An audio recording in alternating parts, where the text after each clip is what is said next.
Have you ever been in a spot where you felt like, regardless of what choice you made, it was dangerous? Like maybe you're in a vehicle and you're on a gravel road or muddy or snowy or whatever it might have been, and you went about as far as you could possibly go, and you thought, if I go keep going, there's danger over there. And then you looked around, you're like, I can't back up here. Like, I can't even turn around right now. Do I back up a quarter mile to the last spot? And you have this tension of any direction you go, any choice you make, there's a little bit of danger involved. It feels unsafe. What about in life? Not just driving a vehicle, but what about in life? Where you come up against some circumstances, a crossroads, and you're like, I don't think I like any of these options. They all have inherent risk, and it feels like no option is a good option. And if you've walked through that, some of us have experienced in those moments that God intervened. That the only explanation for how we made it out is only God. And we have these moments and these stories when we follow Jesus and our faith developing that we come to spaces and places in this life that we can't get ourselves out of, but God does. Now, if you're here this morning and you are exploring faith, you're wrestling with faith, you're asking the questions, first of all, I want to say, I love that you're here. We plan every single week for people that are wrestling and asking those initial questions that haven't crossed the line of faith to be in this place and in this space. And if that's you this morning, hearing the only God moments, you're like, okay, guys, you're a little more cynical, aren't you? If you're honest, you wouldn't say it out loud here, especially because you're like, I'm not going to out myself. But you feel that. You're a little more cynical. It's bothersome even when you hear people talk about the only God stories. You're like, really? Are you serious? And let me be honest. If I grew up the way that you did, with your family history, the experiences that you've had, I'd probably be in the exact same boat. But let me ask you a question if that's you. What would it be like had you grown up with a different set of circumstances? What if you grew up in a scenario where you did see people that were following Jesus come up against those crossroads, have no logical reason for getting there, finding a way out, and then all of a sudden you watched a miracle essentially happen, and God showed up in a way that didn't make sense. Maybe it was a physical aspect where, someone got super sick and the doctors don't even have an answer for why they're still alive today. And they just kind of shrug their shoulders and like, yeah, sometimes these happen. But you would look at that and say, well, that was God stepped in. Or maybe it was a financial deal and you came up against it. And you're like, I don't know how we're ever going to retire. And then something shifted, something changed. You got a job, you had an opportunity. You didn't even try, you didn't even pursue. And all of a sudden, you had like this shift in your life. If those things started to stack up, you would see that in a different way when you saw it through the lens of a Jesus follower. Now, there's two things that we do as Christians that make it difficult for people that are exploring faith when it comes to these only God stories. First of all, is the maybe God version. And this is where we have an experience of some type and we just assume automatically it's like, well, that could only be God. And everybody else around is like, I mean, it could just be that the parking spot opened up. Like that's kind of how things work. They go into the grocery store, they come back out every once in a while, and you might have just been driving down the aisle at the right time. It doesn't have to be a miracle from God that you got the front spot. But we do this, don't we? As Christians, some of us, like there's a portion of us that we assume that everything's a miracle all the time, that God is constantly intervening on our behalf. And then we share that with everybody, and really, we don't say it again out loud, but we're like, it maybe was God, maybe not. There's another category of people that make this a challenge as well. It's the only God, but only for me.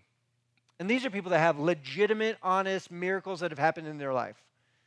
And yet, they don't share them. They don't talk about it. It's part of their story, but it's part of their story only for them. And as much as the maybe God crew comes in and kind of undermines the like, are there actual miracles? Because you're just calling everything a miracle and it's not a miracle. And then other people have legitimate miracles and you're not sharing them. It's the silent part of the crew. Both of those can be a difficult hurdle for people that are exploring faith. Today we're going to be looking at someone in our Bible that had an only life or only God life. It wasn't just a moment, it was an entire life. Moment after moment after moment, God continued to pull him through and draw him out and take steps for him and with him in order to do something and accomplish his own will and his own desire. So we are looking at Abraham. We're going to look there for just a little bit. But Abraham, if you don't know, he's in the Old Testament. And he is just as far from Jesus as we are today chronologically. So he's about 2,000 years before Jesus. We're about 2,000 years after Jesus, just to get an understanding idea about when all of this took place. Abraham also had kind of two names. The first part of his life, he's known as Abram, and then there's this kind of promise that God has for him, and he says in this moment that from now on you're going to be called Abraham.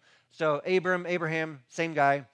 What's interesting and fascinating about this, though, Terah is Abraham's dad, and we often think of Abraham as the guy that started it all when it comes to our Christian faith, kind of the original where God decided he was going to start his own people. He created the world and everybody in it, but then at some point he said, I need to create my people to be a representative for me to all the nations around.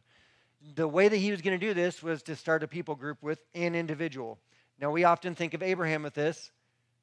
Generation before, Terah, his dad, interestingly enough, decided to take the whole family to Canaan. So uproots them from wherever they're going to travel to Canaan. And this isn't clear in the Bible. If you look at the verses, it's not clear whether this is a God thing, where God called him like, you're going to do this, or whether just Terah just woke up one day, he's like, you know what? I think we're moving. That's what we're going to do. Pack up. We're getting out of here. Regardless, he packs up his family. They leave. And have you ever been on a road trip and then partway through you're like, I think this is good enough. Like, this is far enough. Whether the family, the kids are just driving you insane, you're like, I can't go one more mile. We're done. This is it. Or maybe you just got to the location. You're like, you know what? We planned to go to that camping spot, but this one looks pretty good, so we're just going to stop here. Whatever the reason was, Terah just stopped. They stopped in what is today modern-day Turkey. So Canaan, where they're headed with, is more modern-day Israel. They stopped in Turkey, and that's kind of where they landed. Now, my assumption is that even though it's not mentioned that God led Terah to make this choice and this decision, my assumption and understanding is that it was God that led them to this choice, because God continued this direction through Abraham. And it gets more specific, though, when he calls Abraham to do such. So Genesis chapter 12, verse 1, excuse me. The Lord had said to Abram, go from your country, your people, and your father's household to the land I will show you. Which is interesting, right? Dad's like, hey, we're going to move. We're going to get set up. They move part of the way. And then God tells Abraham, hey, we didn't get all the way there. We're going the rest of the way. But he doesn't tell him exactly where. There's no Google Maps to go check out ahead of time. Like, where are we headed? What are the steps we're going to have to take? There's no Google Street View where it's like, I'm going to check out the neighborhood beforehand, make sure it's okay. There's none of that. All he hears from God is, I will show you. So this is going to be a step-by-step process. Never known 2 steps ahead, only 1 step. Now, if you were here last week or you watched the message online last week, which I strongly suggest, it's a bit on the nose, this story that I'm talking about. Because I announced last week that we are going to move. Canyons Church is going to move. This is a new chapter for us. We're super excited about this. And yet, we also don't know where or when yet. So it's the exact same thing, right? Yeah, we're going to go. God's calling us to move. He'll show us. That's exactly where we're at. Like I said, if you didn't watch that message, I can't encourage you enough. It's a big, big conversation to have. But continuing on, Genesis chapter 12, verse 2, I will make you into a great nation, and I will bless you. I will make your name great, and you will be a blessing. What's fascinating to me is this promise that God makes to Abram at the time. This promise that he would be a great nation, Abraham never saw in his life. His promise that his name would be made great, he never experienced that. I mean, as much as he experienced that he was the patriarch of the family. It's like, yeah, that's dad or grandpa or great-grandpa. And it was good, like they liked him, they respected him, but it was never named great nationally, like internationally famous. It wasn't like we know and think of Abraham today. He was just the patriarch of the family. These are things that God promised to him, but he never experienced the result of them. So, continuing on, he says, I will bless those who bless you, and whoever curses you, I will curse. And all peoples on earth will be blessed through you. I find this fascinating because when I think of curses, I don't typically think of God cursing people. And I just assume that a God-sized curse is a little bit different than everybody else's curses, right? I mean, it's like the difference between Harry Potter's curse and a muggle trying to curse someone. It's not the same. And if you don't know if you don't know what I'm talking about, that's fine. And if you're also afraid that you're like, he talked about Harry Potter in church, it's okay. Your kid's in Hogwarts right now are having a great time. Anyway. So Abraham at this point, he's gotten this promise, right, from God, but he doesn't have the steps laid out for him. Abraham leaves what is known for what is unknown. He receives a promise without a pathway. He doesn't know where he's headed exactly. He doesn't even know the end result. He doesn't know the address. He doesn't know where he's headed. He just knows that God has called him to move, so he's going to obey at some point. And if you've read this before, this portion of Scripture, if you've read about Abraham before, I want to ask you, why do you think God chose Abraham? I've thought about this a lot. I mean, God created the world, has all of these people. He could have chose anyone. Why was it him? I mean, Abraham didn't do anything to earn being chosen. In fact, he didn't have a head start. You would think, well, maybe it was logical. He kind of had a larger family to start with. Nope, that wasn't the case. He actually had a difficult time having children. So he was in his 90s and still without any kids. So if you're going to create a nation out of someone that is unable to have kids, that's a hard choice. God, I don't know why you thought of that one. Even within the mentality of who Abraham is, he's kind of brave-ish. He's brave adjacent, really. I mean, he's not perfect by any means. If you think about what he's done in another part of his story, they're on this journey, and he has a wife, her name's Sarah, and they come into this land, and there's someone ruling and reigning in the land, and Abraham is afraid that this person is going to think that his wife is good looking to the point he wants to take her as his own. And so Abraham, instead of being super brave, he tells the guys yeah, that's my sister, because he wanted to save his own skin. And that's a backhand for sure at some point behind the scenes. But he's, like I said, he's brave adjacent. He's not really fully brave, but he's obeying. And I think that's the whole point. That God knew that this was a man that, as difficult as it might be, he's going to do what I ask him to do, even when he disagrees with me. And I want to just press in on you a little bit, because I believe that there's moments in our life that we disagree with God. And if you're sitting in here this morning and you're like, I don't ever disagree with God, then I would push back on that. The reason being because sometimes we see things in a very specific light, and God sees it in a very different light, and we have this decision. Are we going to go along with God's perspective, even though I don't understand it all, or are we going to go along with my own vision, my own thought, my own desire? I don't agree that God is calling me to do that. How could he? Why would he? What do you do? What do you do when you disagree with God? Do you stand against, or do you surrender to? Because there's moments in our faith journey where we 100% absolutely disagree with God. If we're honest, doesn't feel right, doesn't seem good, that's too much of a cost. I'm not doing that because it's too big of an ask for me. And we want to say no. Are you going to stand against, or are you going to surrender? In Abraham's case, he had this moment where God actually told him to sacrifice his own son. Now remember, Abraham, old age before he even has a miracle baby. They have a child, and this is the one that's okay, now we have a next generation, so God's going to be able to create this nation somehow out of this child. And then not too long after that, God tells Abraham, I want you to sacrifice your child. And for us, that seems so, let's just call it evil, right? That's the worst of the worst. You don't kill kids. You don't sacrifice children. In context of the day, this would have been normal for other religions, other nations. It's what eventually was expected. that if things weren't going your way, you kept on sacrificing more and more and more, whatever it would take for things to go your way. And eventually that was within the realm of possibility and accepted understanding that you could have to be asked to sacrifice a child. Abraham at this point, he thought that God was going to be different than all the other gods that he'd heard about. But he had space to trust God even when he doesn't see it. When he disagrees, when he's arguing with God, he still submits to God.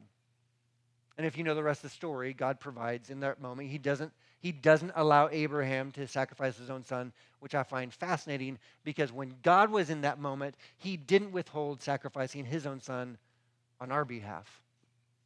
But so brief overview, kind of jumping back 30,000 feet.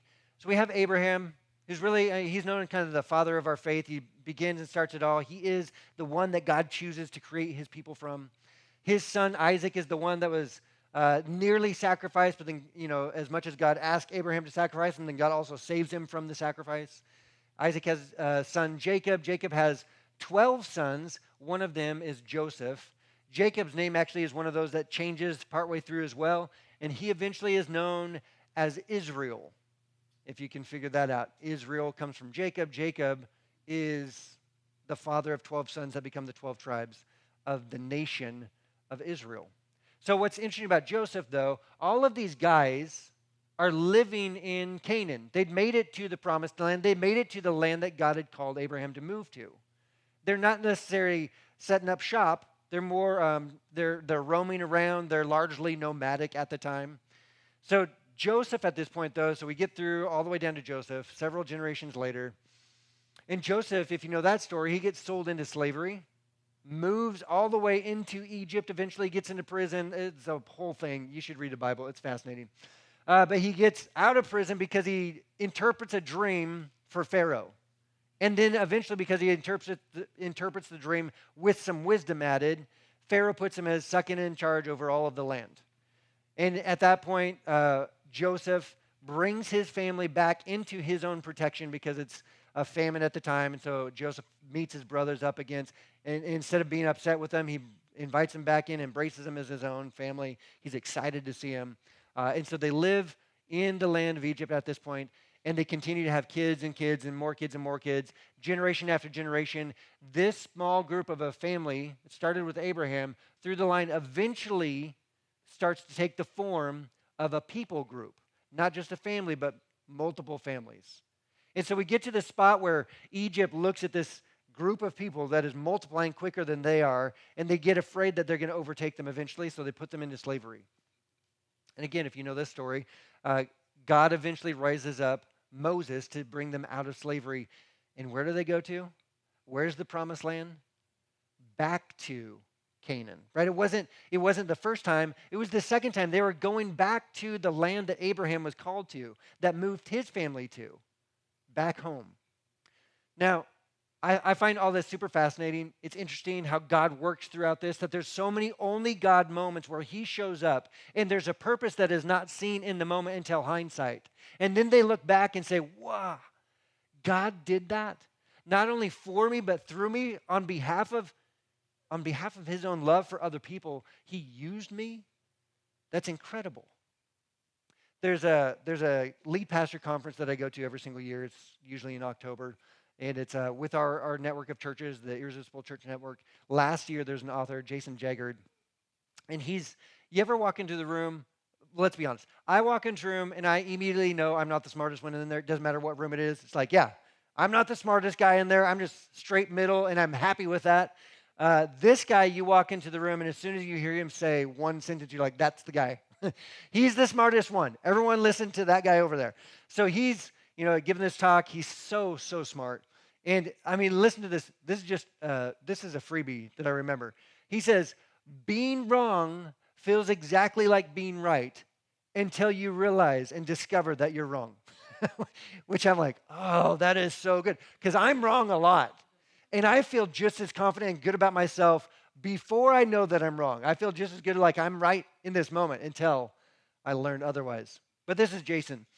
He's the founder and CEO of Novus Global, the co-founder of the Meta Performance Institute, and the author. He's actually written several books, but one of them is Beyond high performers. He's all about leadership and trying to bring out the biggest and most potential out of people as much as he can. He says that a good question is more powerful than any answer that you can find or give. That questions are so important because they shape your life. The questions that you ask, and even the questions that you don't ask, also shape your life. So in this talk that he gave, he starts discussing leadership and different categories of leaders, right? So he starts off with the low-performing leaders. These are the people that ask, what's the least I can do and not get fired? Which if you're in the room, you're like, I know some levels below that. I've been around enough people. But these are the people that look and they're like, you know what? I just don't want to lose my job. I like a paycheck, so I'm not going to risk it. I just don't want to lose what I've got already. He bumps it up to the standard performers. And these folks ask, how do I do a good job? It's not just how do I save my job, but how am I a net positive? Just 1% positive and I am happy. How do I do a good job at what I've been tasked to do, called to do, asked to do, hired to do? There's a level above this, the high performers. And they ask the question, how can I be the best? You see how it builds on each level? How can I be the best in my environment? How can I be the best in this role? How can I be better than the other people that are also in similar roles around? The interesting part about this, though, and he discussed this, that this becomes competitive, right? Because you're specifically looking at other people. And if you've built a lead, so to speak, you have some margin in between you and the next guy, the second place guy, you don't try to strive and push forward and take those risks anymore. Typically, you're just trying to protect the margin because of the competitive nature instead of striving for more. So there's a minimizing that this mentality has attached to it. You typically ask, like, how can I win the race? And that's all that you want. Your goal is to cross the race, the finish line first. Instead of a different question, how can I set a new record? I don't care about anybody else. I want to set the record. So what Jason describes, there's a level above high performers. It is meta performers. He's not attached to Facebook at all, FYI, but he calls them meta performers. And these folks ask, what am I capable of? What am I capable of? And I love this. He said, it's not a question that you answer, it's a question that you answer to. In your life, when you're asking the capacity question, what is my full potential? You answer to that. And here in the terms of church and Christianity, we kind of have this mentality, this idea. I don't know exactly how it's going to look, but one day when this life is over, we're going to stand before God. And he's going to have some type of interaction with us of what we spent our life doing, how we spent our time, our energy, our resources that he's trusted us with. And he could say to the high performers, you did better than your peers. But there's a different level. You lived out your potential. And at face value, you might think, well, that one seems lower than that one. But if you are talking to the creator, the one that created you with a purpose, for a purpose, and that creator looks at you in the eye and says, you know what? You did exactly what I created you to do. You took every step in order to live to your full potential. That feels different. Jesus actually described how we live out our full potential. Rather than limit and compete and try to just strive for good enough, he describes how we live out to this full potential. There's this one moment, and it's found in Matthew chapter 16, verse 24. Then Jesus said to his disciples, whoever wants to be my disciple must deny themselves and take up their cross and follow me. Now, this is such a huge statement. We're going to spend some time with this conversation that Jesus has. He continues, for whoever wants to save their life will lose it, but whoever loses their life for me will find it. And I'm sure at that point, the disciples are all like, whoa, hold on, Jesus. I need to process those words for a second. What are you actually talking about? Because I would like my life. I kind of enjoy living. What do you mean? What do you mean if I save my life, I'll lose it? What does this mean? Whoever loses their life for me will find it. He continues on. He says, what good will it be for someone to gain the whole world and yet forfeit their soul? Jesus is subtly saying that if your goal is to gain and capture everything and hold it and embrace it and own all of it, that you are sacrificing something of yourself in order to obtain that. That there is a handoff, there is a price to be paid for that. He says, or what can anyone give in exchange for their soul?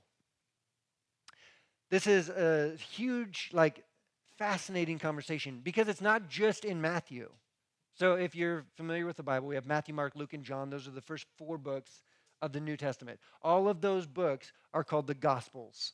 And the Gospels record the life and the ministry of Jesus, what it was like, what he did, what he said, what he taught, the miracles, the signs, the wonders, what it was like to follow him, because all of them used eyewitness accounts. 2 of them were disciples. They followed Jesus around everywhere he went. They heard and watched. It's their own personal experience that they're writing down. Mark, actually, he traveled around with Peter afterward. So Mark wasn't one of the disciples, but he traveled with Peter, and so he interpreted and wrote down, it was scribe essentially, for Peter. So Mark's version of his book is actually Peter's experience that he had.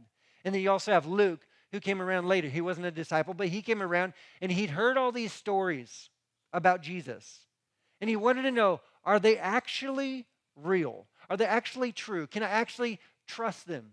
He was a physician. He had that mind, that inquisitive mind. He just wants to know all the facts and all the details. So he travels around at ground zero asking all of these eyewitnesses, what was that like?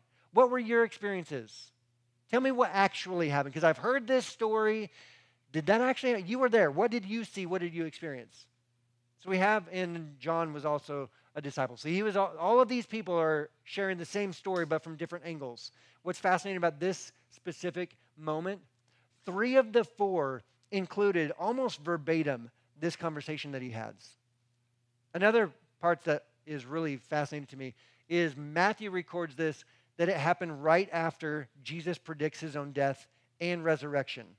And then there's kind of a back and forth between Peter and Jesus, and Peter rebukes Jesus. Not a good look, guys. Not a good choice.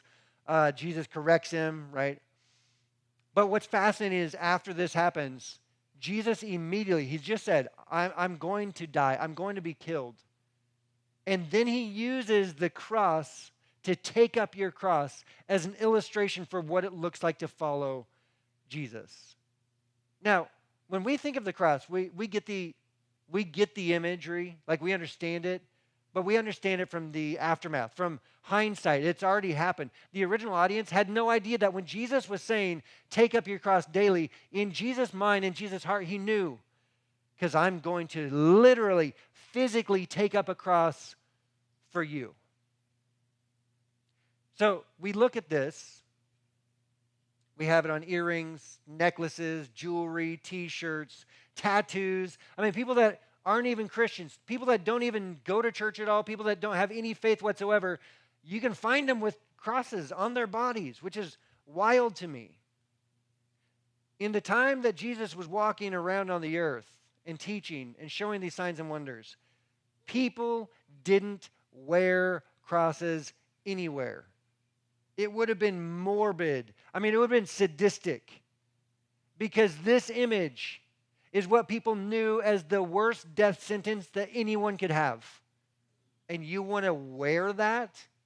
What kind of a crazy nut are you? Right? That's what people would have thought back then. What Jesus was saying, when you take up your cross, this burden that you bear is not something that you do on a whim. And the way that you follow me, the foundation of it is sacrifice. The foundation of following me is every single day to lay down your life for someone else. This is the meta performance. To take up one's cross daily is the meta performance of following Jesus. It's not a list of things to do. It's choosing day in and day out, regardless of circumstance, that you've already predetermined that this is the value that you're going to walk life out with.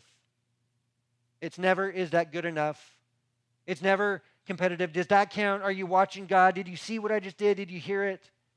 And it's especially not, am I in the lead of the cross-carrying competition? Which sounds a little bit like CrossFit, but whatever. The cross is your unique potential, ability, It's what you're burdened with. It's what you have opportunity for. It's the strength that you have, the drive that's innate within you, that God created you with something specific for what you face. That is the cross that we carry and that we bear. A good question for us to wrestle with is, how far can you carry the cross that God has given you? Kind of tie it all back around to Canyons Church. It's not just about the individual, but when a bunch of individuals decide to daily take up their cross together. We call that an ecclesia. It's what the word that was used to describe the initial church was not about a building or a location. It was a group of people that got together that had the same heart to follow after Jesus with everything, regardless of the cost, to make a difference in their world. How can we at Canyons Church inspire even more people to follow Jesus? This upcoming move that we have, and I know I'm very excited about it. It's been on my mind for a long time. I shared last week that the board and I, we've been discussing this for well over a year as far as what's next and how are we going to do this. This is a big move. And it's not just a big move because we've outgrown a building and we want to move somewhere else and try something. It's a big move because God has a purpose and a plan for it and in it and through it. One of my favorite verses that I throw up on screen probably 3-4 times a year at least is Acts chapter 15, verse 19. James, the brother of Jesus, is in this kind of meeting with a bunch of people. The problem that the church leaders have, this is after Jesus has already ascended, the problem that they have is there's too many non-Jewish people that are coming to their faith and they don't know what to do with them. They're like, well, do you have to become a Jew before you can become a Jesus follower? How does all this work? What are the requirements? And James speaks up, the brother of Jesus who didn't believe that Jesus was Messiah until after he saw his brother die and 3 days later alive again. Fascinating person to be able to watch his brother and place his trust in his own brother to be the Messiah. This is what he says. It is my judgment, therefore, that we should not make it difficult for the Gentiles who are turning to God. Which, to be honest, for them, this was an incredible statement because it's one of their guys that were speaking up on behalf of the Gentiles. There's this divide because the Jewish culture were not friendly with Gentiles. They liked their elbow room. They didn't like their elbows to be rubbed along with the Gentiles. They had rules and laws about that. So for a church leader to say, we shouldn't make it difficult. We should smooth the pathways. We should straighten it as much as possible. We should try to get it so they can come and feel comfortable to step into this faith. We want to keep the bottom rungs on the ladder. We repeat this verse often. I mean, it's in the front room. There's a sign of it in the front room that I see all the time. But this verse that, James takes this big risk to say this in front of everybody, it's just taking a peek around the corner of what Paul's already done. Paul's already like 10 miles past. He's like, come on, guys, catch up. Let's go. Paul, if you don't know, Paul is, he wasn't one of the disciples. He was actually a Pharisee, a teacher of the law that was not for Christians. He was trying to wipe them out. He's trying to make a name for himself by removing this small fledgling movement from the face of the earth. And then he has this only God moment where literally Jesus shows up. He's on the way to go arrest some Christians. Jesus shows up on the journey in this light that's so bright, it literally blinds him for 3 days. And it changes everything for Paul. He takes off the Pharisee jersey, puts on the Jesus jersey, and he's out. He's like, okay, we're going to do this. Everybody needs to know about what Jesus has done. In Paul's life, if you read through Acts, if you read his letters in the New Testament, time and time again, only God could have done that. Only God could have done that. Only God could have stepped into that moment and made a way and made a pathway forward. We think of Paul as the greatest church planner ever. I don't think Paul saw himself that way. He simply saw himself as doing whatever it took to make a difference, to engage people wherever they were at in order to experience the reality of God's love for them and what God had done on their behalf. If you want to know Paul's mindset, we can take a look at it in one of the letters that he wrote, 1 Corinthians chapter 9. He says, though I am free and belong to no one, I have made myself a slave to everyone to win as many as possible. To the Jews, I became like a Jew to win the Jews. Fascinating that he doesn't call himself a Jew. He says, I became like a Jew. So at some point in his brain, he's already kind of divided himself. He's like, I'm not what I once was. To those under the law, I became like one under the law, though myself am not under the law, so as to win those under the law. To those not having the law, I became like one not having the law, though I am not free from God's law, but am under Christ's law, so as to win those not having the law. To the weak, I became weak to win the weak. I have become all things to all people, so that by all possible means I might save some. I do this all for the sake of the gospel, that I may share in its blessings. Whatever it took, for as many people as possible to come to know the gospel, the good news that God is for you, that God so loved you that he sent his only son to pay the propitiation of your sin, the payment of your sin debt. Jesus paid. The good news of great joy for all people that was available to everyone and continues to be. Paul knew on a deep, deep level, everybody needed to hear this. Everybody needed to know about what Jesus had done. That they needed to hear it with their ears, but more importantly, they needed to embrace it with their heart. And Paul was willing to do anything for that to happen. Like I said, we are moving on purpose and for purpose. That we are willing to do anything in order for more people to be able to experience the love of God. Last week I did talk about finances a little bit because that's attached. There's going to be a cost attached to this move. There's going to be a cost attached to what we want to do in our ministry next. And I just want to say thank you so much for those of you that do give at Canyons Church. We are so appreciative. And you're not just giving to Canyons, you're giving through Canyons through our community. But we're going to leverage whatever we have. Not for our kingdom, but for his. As always, giving again is very easy. We can give online or give at the box out there. It's not about how big we can build a building, but how well we can love the people in our community. Those that are not like us, those that are like us, those that have a lot, those that don't have anything, those that are our neighbors, those that are our enemies. Everyone. God wants everyone to be able to take a step of faith towards a relationship with their Heavenly Father. Our decision is to intentionally follow Jesus. And when we take this on personally, it feels like obedience, right? To turn the other cheek, take the shirt off our back, to walk the extra mile. That feels like it costs us something. It's like, I just got to do this thing because I'm supposed to. It feels like it costs you something, doesn't it? Until the moment that God uses you and you see the end result. I'm going to steal something that I hear from sports all the time. God uses our best ability, our availability. In addition to financially partnering with us, one of the most valuable and important things that you can do is give of your time. Sign up to volunteer.